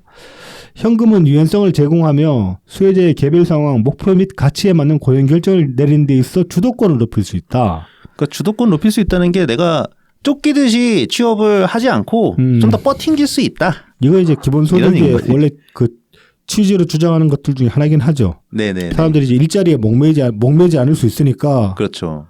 노동해방. 노동해방 혹은 이제 직장에서 부당한 대우를 받았을 때. 네네. 그 이제 목소리를 낼 수 있다. 뭐 이제 그런 얘기를 또 읽히지만 한편으로는 또 이제 그런 것도 있습니다. 핀란드 실험 같은 경우에 특히 이제 뭐 어떤 재취업이나 네네. 생산량 향상에 기여할 수 있다라고 애초에 주장을 했었는데 실험으로 입증을 못했잖아요. 네, 그다지 유의미한 차이가 없었다. 그렇죠. 그 실업급여 받는 사람들이랑 그 네. 비교를 해봤을 때. 근데 이 실험에서는 오히려 이제 그 돈 못 받은 사람들이 돈을 더 벌었다는 건 더 열심히 더 많이 일을 했다는 건데 돈 못 받은 사람들이 생산성이 더 늘었다고 볼 수도 있는 거예요. 그렇게 보면은. 그래서 사실상 뭐 없다. 효과가 없다. 네. 그리고 이렇게 뭐 기본소득 또 특히나 우리나라 그 이재명 지지자들이 네. 많이 얘기하는 거. 네. 돈 주면은 소비가 막 늘어난다. 네. 소비가 그렇게까지 많이 안 늘어났다는 거 아닙니까? 그렇습니다. 네. 1,000달러씩 주는데 뭐 그게 큰 유의미한 요즘 1,000달러 줬다면 25% 저축 늘어나고. 저축 늘었다고 그러잖아. 그거를 얘네들인데 그럴 수도 있겠다. 그래 상품권으로 줬어야지. 기한이 한정된 상품권으로 줬어야지 이럴 수도 있겠다. 얘네들은. 상품권 좋아하다가 망하는 수가 있어. 자 어쨌든 근데 뭐 돈이 부족해서 그럴 수도 있어요. 1,000달러라는 예산이 충분하지 않아서. 근데 인당 1,000달러면 세죠. 세는데 가구당이 아니고 인당인데. 그러니까 2,000달러를 줬어야지 막 이럴 수도 있단 말이야. 그러니까 도대체 얼마큼 더 줘야 되냐고. 그러니까 필요한 예산이 막 천정부지로 늘어나는 거야. 뭔가의 유의미한 결과를 거두기 위해서는. 그러니까 이 실험 중간에도 1,000달러 가지고는 뭐 저희 건강이 향상되는 것도 확인 못했고. 그렇죠. 미국이란 나라 뭐 병원비가 워낙 드니까. 더 행복한지도 확인 못했다. 네네. 그리고 이제 알트만 같은 경우도 1,000달러 가지고는 안 될 것 같다 이렇게 이제 결론을 하거든요. 네. 그러니까 이제 좀 웃기는 게 1,000달러 가지고 안 되는 게 아니고 기본소득, 그러니까 지금 상황에서 기본소득 가지고 안 된다고 결론을 내렸어야 나는 옳다고 보거든요. 그런 결론을 내린 것 같은데. 예. 돈을 더 주면 된다는 식의 결론에 가까워요. 보면. 그런가? 네. 돈이 액수가 부족했다. 근데 이제 앞서 말씀드렸다시피 애초에 이게 이 실험 자체가 3년으로 예정된 실험이었기 때문에 사람들의 행동 양식을 제대로 볼 수 없었던 부분도 분명히 있고. 네네네. 그런 반면에 기본소득에서 애초에 주장하는 것들은 입증되지 못한 부분도 있고. 근데 네. 그리고 무엇보다 결국은 기본소득은 누차 말씀드리지만은 그 효과가 아니라 어떻게 할 것이냐의 문제거든요. 네. 그러니까 오히려 이거는 복지 시스템을 어떻게 효용성 있게 강화해 나가느냐 이런 게 그러니까 이런 결론을 얻어낼 수가 있거든요. 통해서. 그러니까는 1,000달러를 주던 뭐 2,000달러를 주던 예를 들어서 이제 이 사람들이 건강에 대한 어떤 지출이 늘어날 수 있게 돈을 주는 것보다 그 비용이 적게 들어가게 만들어 주는 게 그게 더 유리하다는 거지. 우리나라 건강보험처럼. 근데 이제 그걸 하려면 굉장히 힘들죠. 미국은 힘들지. 네. 우리는 어쨌든 하고 있잖아요. 네. 그러니까 미국보다 그런 면에서는 우리나라가 훨씬 좋은 나라라는 거죠. 뭐 굳이 그러니까 그러니까 기본소득으로 해결하려고 현찰 박치기로 해결하려고 하면은 돈이 너무 많이 드니까 네. 지금 $1,000 가지고는 일단 안 된다는 거 아닙니까? 월 $1,000. 월 $1,000 가지고는 안 되죠. $2,000가 필요할 수도 있고 $3,000가 필요할 수도 있는 거예요. 네. 그러면은 막 필요 예산이 막 어마어마하게 늘어나잖아요. 그러니까 저는 기본소득 실험을 가지고 그 지속 가능성을 실험할 방법은 없잖아요. 그러면 제가 만약에 기본소득 론자라서 기본소득 실험을 설계를 한다고 하면은 이런 식으로는 안 할 거예요. 그러니까 이런 식의 결론을 내기 위한 실험을 안 할 거예요. 돈은 사람들한테 주면은 무조건 좋습니다. 무조건 좋아합니다. 공짜로 돈 주는데 싫어하는 사람이 세상에 있어. 그럼 좋아하면 행복한 거잖아. 그러니까 그건 퉁치고 필요 없고 이 돈을 어떻게 쓴지도 필요 없고 중요한 건 뭐냐면 돈의 흐름을 따라가야 돼요. 그래서 이렇게 돈을 투입을 했을 때 이게 얼마나 선순환될 수 있는가. 그래서 그 선순환이 된다고 하면 지속 가능성을 거기 찾아낼 수가 있는 거거든요. 소비가 증진이 되면서 세수가 더 늘었다. 그런 식의 결론을 내가지고 돈을 얼마만큼 투입했을 때 얼마만큼 순환이 돼가지고 얼마만큼 세수로 거쳐가지고 어떤 식으로 지속 가능성을 만들어낼 수 있는가. 그거는 생산성이랑 세금을 얼마나 거둘 수 있냐. 이 두 가지로 결론을 낼 수 있는 부분이거든요. 그렇죠. 이제 실험 방향 자체가 저는 잘못됐다고 봐요. 그런 점에서 보면은 지금까지 나온 기본소득 실험들이 다 그랬어요. 사람들이 얼마나 행복해질 수 있는가. 거기에 자꾸 초점을 맞추는데 그건 진짜로 돈지랄이고 아무것도 아니에요. 그건 할 필요가 없는 거야. 누구한테든 돈 주면 좋아한다니까. 매월 뭐 몇만 원이라도 주면 싫어하는 사람이 어디 있어. 아니야, 5,000원 정도로는 별로 행복해지지 않아. 아니 뭐 길 가다가 하늘에서 담배 한 갑 떨어지는 격인데 그럼 나쁠 거 없잖아. 한 달에 한 값 떨어져봐야 뭐 그 티도 안 나. 티도 안 나지. 안 주는 것보단 낫잖아. 아이 그렇게만 비교하면은 결국은 아마 한 2달인가 3달 만에 그 기쁨이 사라질걸요? 그냥, 또 한 값 떨어졌구나.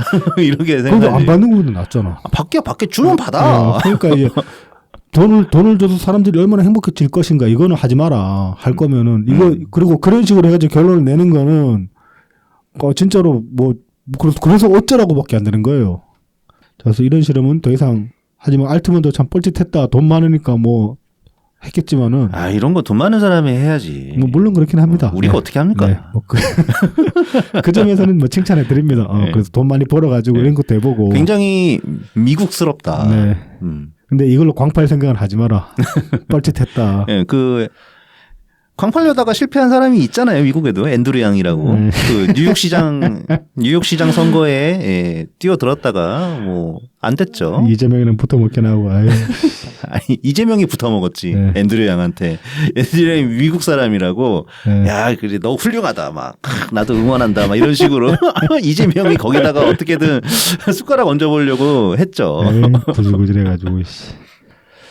자, 이제 이어서 이번 주에 이게 좀 많이 이제 좀 상대적으로 이제 제 트윗 같은 데서 보면은 타임라인에 뜨는 거 보면 이제 이 사태에 관해서 이제 우려하시는 분도 있는데 대표적으로 이제 웰컴부터 사장님 같은 경우도 이거 되게 심각하게 보시던데 저도 공감합니다만은 이제 많은 분들이 그냥 개인적인 피해 사례 같은 거 예를 들어 팀원 같은 데서 티켓팅을 했다가 이게 지금 불발이 됐다 그런 것들 돈만 날리게 생겼다 이제 그런 이제 개인적인 피해 사례들은 나오고 있지만은 이게 국가 전체적으로 봤을 때 굉장히 위험할 수 있는 상황이다. 거기 관해서는 이제 좀 그런 이제 위기의식을 가진 게 부족해 보이는 부분이 있어가지고 이걸 좀 다뤄보려고 하는데 이게 이제 Q10 정산 제한 사태라고 이렇게 이제 명명을 했습니다. 이제 Q10이 이 모회사예요 말하자면은.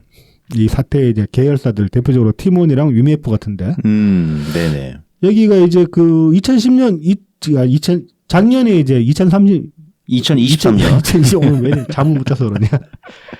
작년에 이제 이 큐탄이 이 계열사들 인수를 한 다음에 정산 주기를 변경을 했어요. 작년 10월쯤에. 근데 그 뒤로 정산 주기를 변경하고 나가지고 그 뒤로 정산이 제때 되는 경우가 거의 없었다고 합니다. 이야.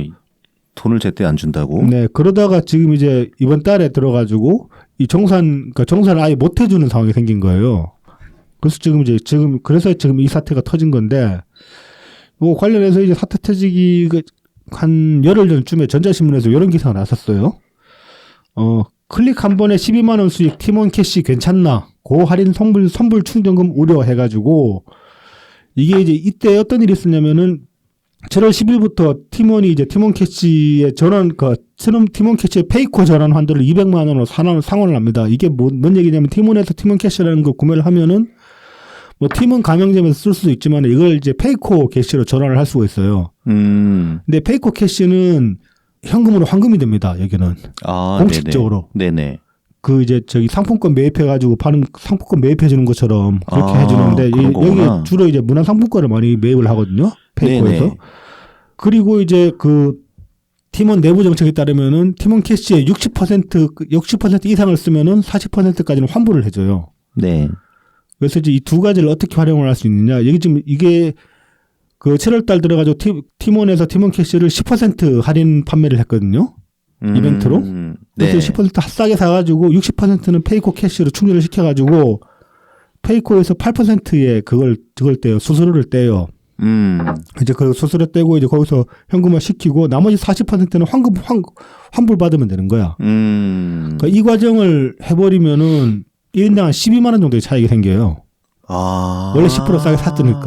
네네네네. 근데 이제 이게 한 사람 명의로는 12만 원 정도가 나오는데 이거를 뭐 가족이나 뭐 부부 같은 경우에 뭐 부부 2명이 한다거나 이런 식으로 이렇게 불려버리면은 꽤 큰 금액을 땡길 수도 있는 거예요. 경우에 따라서는.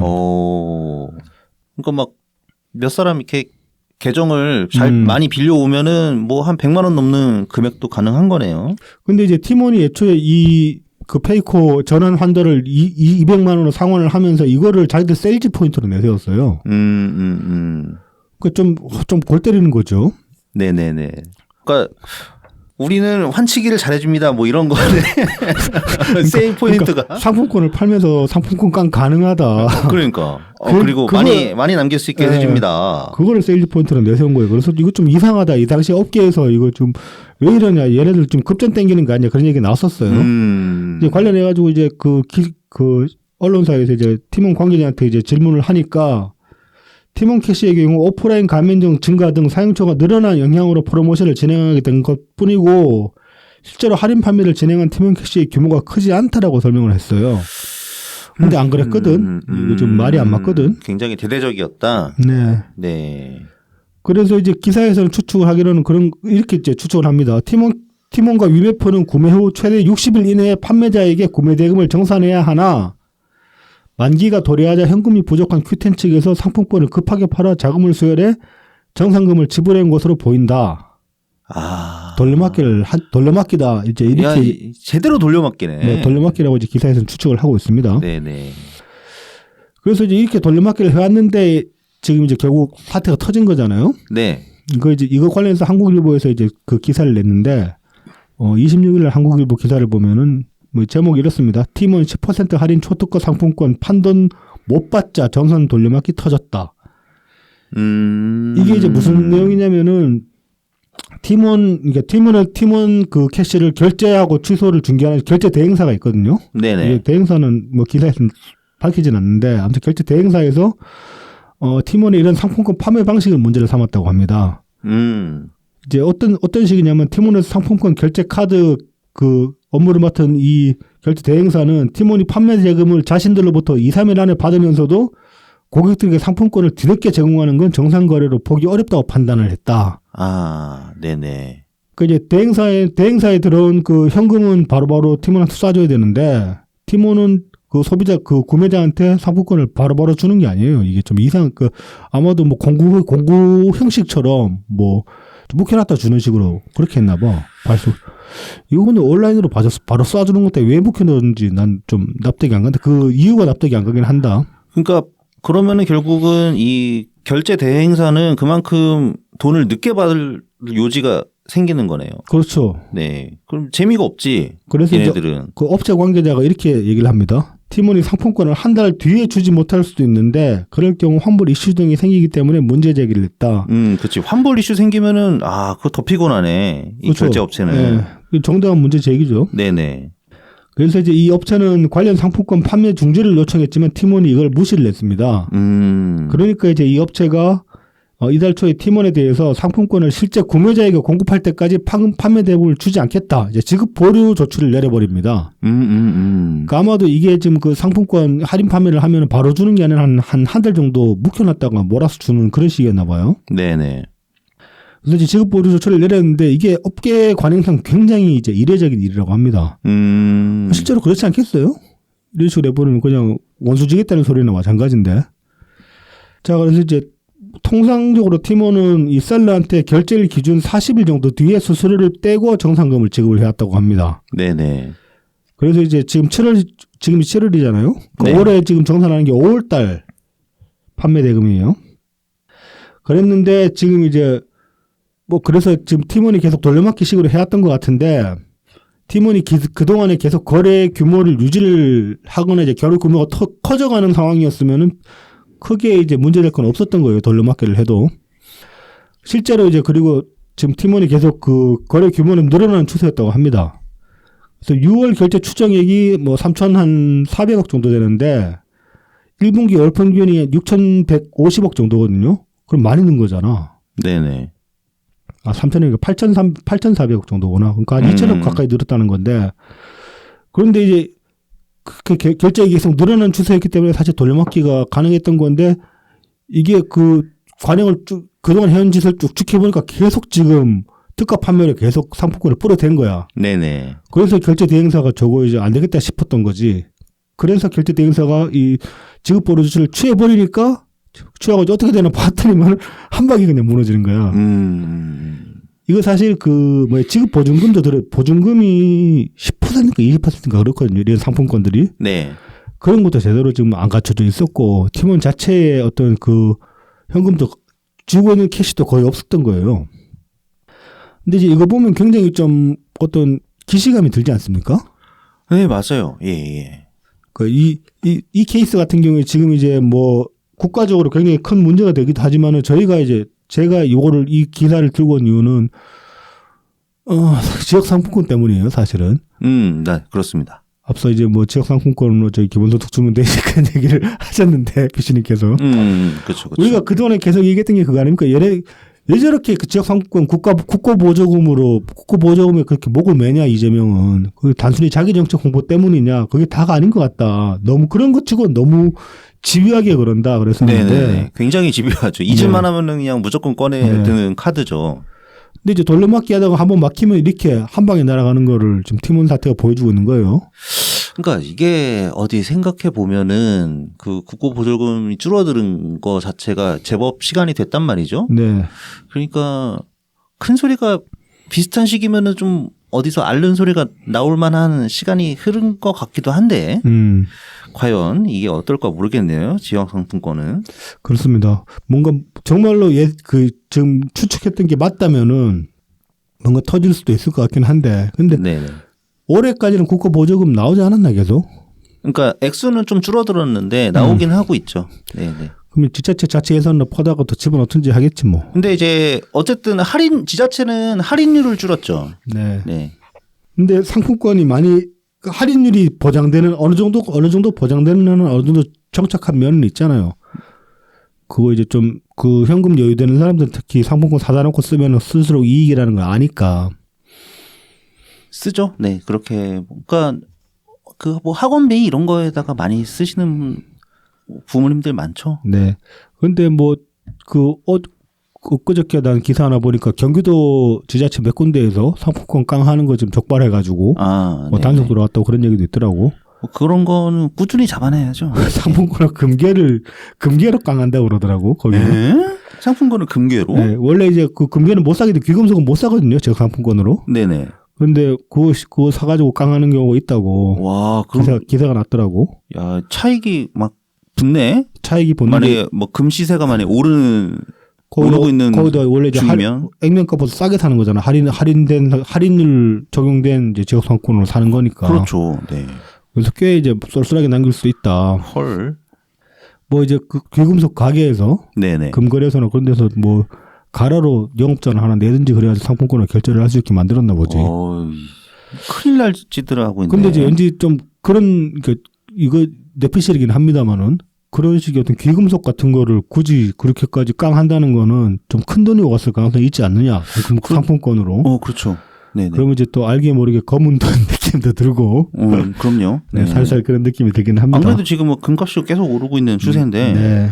이거 뭐 한탕 그 제대로 쳐먹으려고 네. 그러는 거 아닌가 싶은데. 그래서 아무튼 이제 이 돌려막기 한번 빠지면은 돌려막기에서 한번 막히면은 이 꼴 난다. 그러니까 지역 상품권은 결제가 계속 이제 이런 식으로 결제가 오고 가야 되는 시스템인데 이거 이런 일이 없을 거라는 보장을 할 수 있겠느냐? 네네. 그런 생각이 듭니다. 그래서 그런 식의 어떤 소비 진작용 상품권 중에서 유일하게 보장할 수 있는 거는 누차 말씀드리지만은 무슨 상품권이라고 갑자기 생각이 안 나요. 온누리? 네, 온누리 상품권밖에 없어요. 국가에서 발행하는 거니까. 그것도 그렇고 근데 뭐 온누리 상품권이라고 막 그렇게 무한정 막 찍어내면은 무한정 찍어낼 수는 없지. 네, 그럼 큰일 나죠. 그것도 마찬가지입니다. 그러니까 편성된 예산 안에서 찍어내야 되는 거지만은. 그러니까 적당량을 해야 되는 네. 거죠, 무조건. 그러니까 지역 상품권보다는 훨씬 그쪽이 훨씬 안전하다. 이거 좀 한번 터질 것 같긴 해 나는 아무 생각도 납득이 안 되거든. 다른 이유가 그렇게까지 못 안 터지길 바래야 되는데 네. 터지면은 뭐 책임자들이 책임져야지. 자 이제 이와 관련해 가지고 지금 윤석열 정부는 뭐 어떻게 하고 있느냐? 네네. 이제 윤석열 정부 지금 이야기이기도 하지만 과거 이야기이기도 한데 이거 이제 25일날 시사저널에서 이런 기사를 냈어요. 머지 사건 문정부 무능 탓 위메프 팀원 사태에 회자되는 윤캠프 저격. 이게 이제 뭐였냐면 이제 문재인 정부 때 머지 플러스 상품권 사태가 있었어요. 기억을 하시겠지만은 기억나시는 분도 있겠지만은 이게 이제 머지 플러스는 당시에 그 20% 할인되는 그런 어떤 가맹점 대상으로 하는 상품권이니까 이거 뭐지? 상품권이라고 해야 되나? 그치, 가맹점 대상으로 하는 상품권이었어요. 네네. 그러니까 이거 20%면 눈 돌아가지. 그래서 이제 이거 머지 플러스가 당시에 이제 이 엄청난 할인율을 내세워가지고 순식간에 회원을 100만 명인가를 모집을 했어요. 그래가지고 잘 나간다 그랬는데 이런 식으로 한 방에 빵꾸가 났지. 왜냐? 머지 플러스도 돌려막기를 냈거든. 얘네들도 쥐고 있던 캐시 없이 시작해가지고 그냥 그렇게 갑자기 뛰어들어가지고 사람들 눈 들어가는 할인율로 사람들을 확 끌어모은 다음에 근데 사실 이건 진짜 100% 그 당시에 난 이야기했지 싶은데 이거 100% 그냥 폰지 사기예요. 이거는 답이 없어. 사람들이 계속 늘어나지 않으면 어떻게 할 수가 없어. 그 20%를 무슨 수로 이익을 낼 거야? 현금 그렇게 걷어가지고 네네. 단기간 그렇죠. 내에 말이 안 되는 할인율이었는데 그러니까 예정된 종말이 딱 보이는 거죠. 네.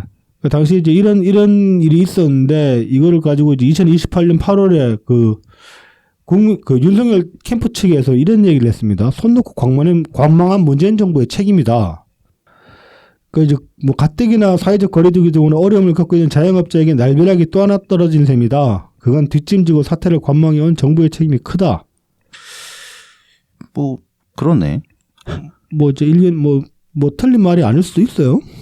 그러면서 이제 해당 서비스가 전자금융업 등록 대상 업체임에도 불구하고 미등록 운영을 지속해온 뒤 뒤늦게 이를 인지하고 해당 서비스 중단을 선언한 것이다. 금감원은 머지 플러스가 전금업 등록 여부를 물어오기 전까지 어떤 조치도 취하지 않았다.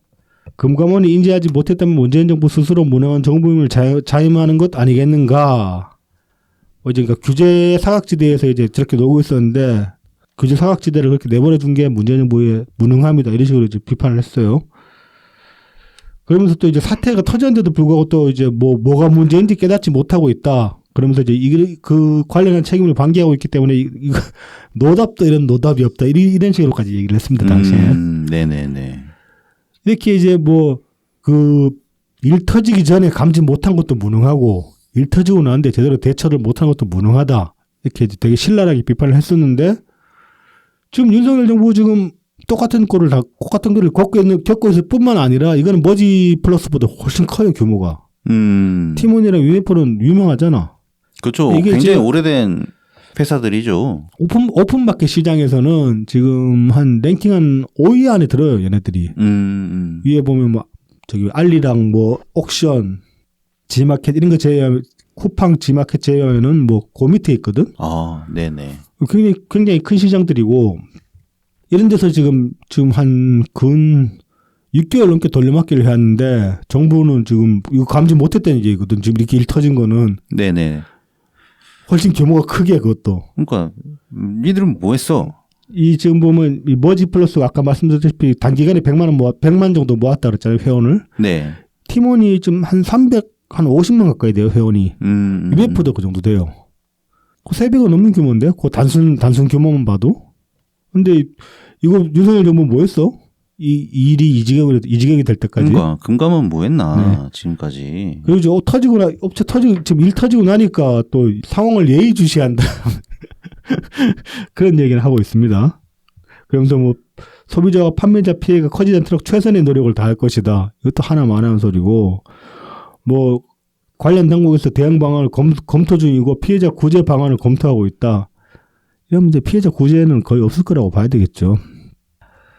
뭐 그러면서 뭐 자금 조달 계획이랑 뭐 조치를 취하도록 시급히 지도하고 있다 이렇게 얘기를 했는데 지금 실질적으로 나온 게 하나도 없는 거예요. 사태가 터지고 났는데 사태가 터진 지 며칠이 지난데도 불구하고 이거 지금 문재인 정부 비난하던 식으로 해버리면은 3배 이상 더 무능한 거예요. 윤석열은. 뭐 맞죠? 네. 앞서서 이런 일을 겪었는데도 불구하고 비판까지 했잖아. 네, 비판까지 했는데 본인들은 안 그래도 노력을 해야 되는데 그렇죠. 별로 노력한 것 같지가 않은데 그런 일 터진 거 봤으면은 대책을 미리 세워놨어야지. 감시를 더 강화를 한다든지. 미리 예의주시해야지. 네.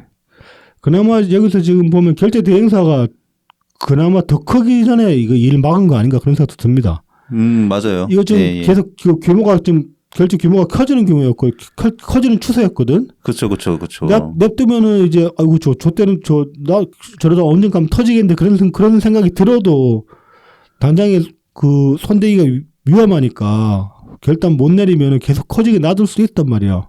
그러면 지금 이제 뭐 8천억까지 갔었는데 이게 조 단위로 넘어갈 수 있었던 거였거든. 결제 규모가. 네네네.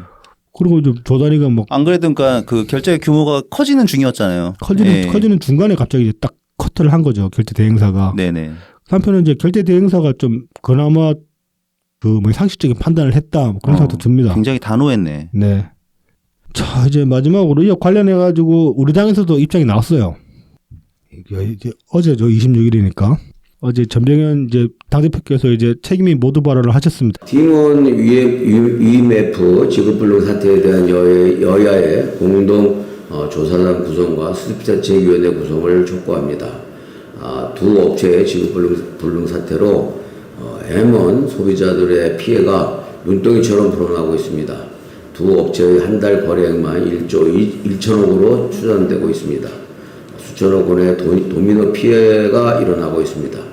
이번 사태가 가뜩이나 어렵고 힘든 우리 경제와 서민과 중산층의 고통에 어떤 나방 효과를 불러일으킬지 심각한 우려가 번지고 있습니다.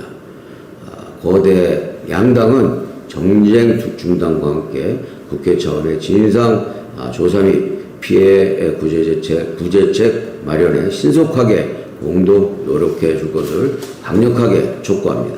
이상입니다. 그래서 이제 뭐 이 책임이 모두 발언에서 좀 재밌었던 표현이 이거예요. 이제 이번 사태가 가뜩이나 어려운 민생 경제 상황 속에서 어떤 나방 효과를 일으킬지 심각하게 우려됩니다. 나방 효과. 그러니까 이 워딩은 그 당 홈페이지에서 나온 거거든. 네네네. 이걸 왜 나방으로 쓰셨지? 나비 효과를 이제 나방으로 바꾸신 거지. 안 좋은 효과니까. 그러니까 저도 이제 그런 의미인가 싶긴 한데. 그래서 이제 뭐 전병현 대표께서 나비 효과를 몰라가지고 나방효과로 쓰셨을 리는 없잖아. 이분이 그러니까 늘 하시던 그러니까 어그로를 이렇게 한번 그렇죠. 의도적으로 이렇게 집어넣은 거 아닌가 그런 느낌을 받았습니다. 이런 거 참 좋아하셔. 진짜 참 좋아해 이런 거. 이런 거 해주면은 주워 먹기 좋거든. 그래서 이제 이런 것들은 발빠르게 지금 입장을 낼 필요가 있죠, 사실. 네네네. 주요도 그 거대당들이 별로 지금 자기들 전당대회하고 한다고 지금 별로 이런 거 신경 못 쓰고 있는 것 같은데. 아, 한 달 거래액만 지금 1조가 넘는데, 그러니까 티몬과 위메프에. 그리고 이제 이게 소상공인들이 상당히 많이 엮여 있거든요. 그렇죠, 가맹점들. 네. 네. 그래서 이거 사실 진짜로 심각합니다, 이거. 그럼요, 냅두면은 그럼요. 예. 이거 그냥 이대로 그냥 미결제 대금 확 이렇게까지 커져버리면은 어디까지 타격받을지 이제 그 지금 예측하기 힘들어요. 그래서 정부의 발빠른 대처가 분명히 필요해 보이고, 이 돌려막기를 해도 그렇지.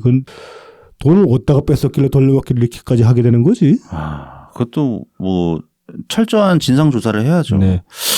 야, 이재명은 여기다가 숟가락 얹어가지고 이런 불안한 티몬 위메프보다 안전한 지역 상품권을 막 이런 소리 하지 않을까? 그래 버리면 다음 주에 또 씹어야지. 야, 그런 식으로 숟가락을 얹을 수도 있을 것 같다는 네 그런 불안함이 생기는데. 안 그래도 아직까지 계속 경기도 안 좋고 한데 이런 식으로 한번 휩쓰고 지나가면은 진짜로 소상공인들 심각하게 타격받습니다. 그렇죠. 그래서 정부는 좀 정신 차리고 하나만 하는 소리 할 게 아니라 진짜로 이거 심각하게 보고 즉각적인 대응 방안을 좀 마련할 필요가 있어 보이는데 문제는 그 정부에 그럴 만한 능력이 있느냐. 그게 문제긴 하다. 참 어렵습니다. 여러모로. 그러니까 국회도 정신 차려야지. 지금 국회도 정신을 차려야 되는데. 그렇죠. 그래야지 네. 그 어떤 책임 있는 당국자들을 불러가지고 네. 어떠한 대책이 강구되고 있는지 확인도 하고. 그렇죠. 그런 거를 이제 국민들한테 알리고. 이런 거 실태 파악도 해야 돼요. 그리고. 그렇죠. 네. 이거 이제 그 소비자분들이 피해 보시는 것도 분명히 작지 않은 규모긴 하지만은 상대적으로 소비자보다는 이거는 그 가맹점들이 제일 좀 위험하다고 볼 수 있잖아요. 그렇죠. 완전히 그 사이에 껴가지고. 네, 이거 한 달 결제되면 몇십 % 수준이라도 날아가 버리는 건데 가게에서. 그렇죠. 그래 버리면 한 방에 이제 그 가게들도 무너질 수 있는 거죠. 참 어렵다. 네, 지금 어려운 시기이기 때문에 정말 이거를 잘 처리를 해야 되거든요. 그렇죠. 하나씩 무너지기 시작하면은 순식간에 연쇄적으로 무너질 수 있으니까. 네네, 맞습니다. 정부는 빨리 좀 정신 차리기 바란다. 네. 마지막으로 그런 말씀을 드리겠습니다. 네, 정신들 좀 차리기 바랍니다. 네, 오늘 준비한 소식 여기까지입니다. 네. 저희는 다음 주에 다시 찾아뵙겠습니다. 감사합니다. 감사합니다.